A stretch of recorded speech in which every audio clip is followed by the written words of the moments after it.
The Shenandoah Valley is one of the most productive agricultural regions in the U.S. Much of the Shenandoah Valley is located within the Chesapeake Bay watershed. Proper management of soil and water resources is key to successful farming and stewardship. When it rains, there's runoff. Runoff carries valuable resources like nutrients and soil into gullies, creeks, rivers, and finally into the bay and ocean.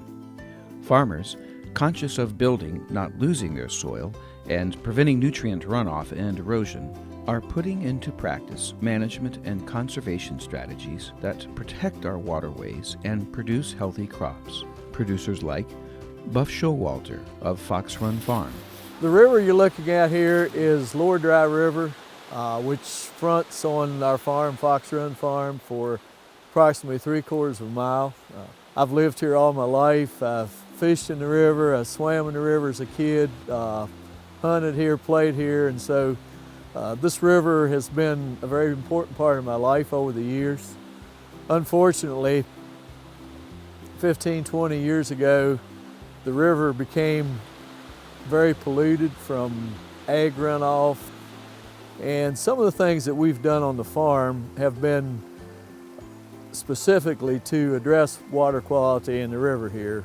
Stream fencing, no-till farming, and a number of those things. And it's really been neat to see how the aquatic life, the water quality has really started to improve, particularly in the last 6 to 8 years. We've actually gotten to the point where we're stocking trout in the river. We raise beef cattle, crops, and chickens.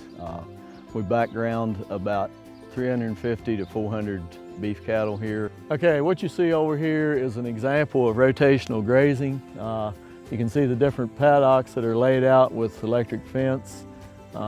Each watering facility services 2 grazing paddocks, and typically we'll graze 40 or 50 cattle in one of those paddocks for 4, 5, 6 days, and then that paddock will be rested for approximately a month. We'll move on to the next paddock and so on. Before we did rotational grazing, all the pasture you see there was in one large lot, and the cattle simply roamed over that area all summer. And what happens, they'll pick certain spots where they like to eat, and they'll eat that grass down almost into the dirt, and then there'll be other spots where they don't touch the grass. And if it gets dry, all of a sudden you run out of grass. Where with the rotational system, even when at times of drought, usually you can stockpile enough grass in some of your paddocks ahead of time that even during a drought you don't totally run out of grass. The benefits of rotational grazing, for one, it makes your livestock handling much easier, but more importantly, you get more production from the same amount of pasture while protecting your water quality and everything. When we talk about no-till, what we're discussing is a method of crop production where one crop is planted into the residue of the previous crop without disturbing the soil, without tilling the soil. Numerous benefits from that. One is increased organic matter in the soil, which greatly increases water holding capacity of the soil. And the other thing is simply limiting runoff from crop fields.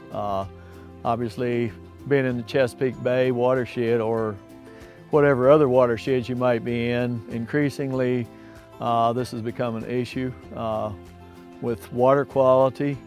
And so this is an excellent method of maintaining top production in your crop fields without sacrificing water quality. So for me, as a landowner, it's really been great to feel like I've, in some ways, played a small part in cleaning up the water in this river. You know, I realize that in the grand scheme of things, that's a very small part of the world we live in, but as my grandmother used to say, if each one of us sweeps in front of his door, the world will be a better place. So, you know, I'm happy to stand here today and say that while it's not perfect, the river is definitely cleaner than it was 10, 15 years ago. By supporting local producers in agriculture, You are helping to build health, wealth, capacity, and connection in your community and region. Each time you buy local, you can contribute to a stronger, healthier food system, watershed, and economy.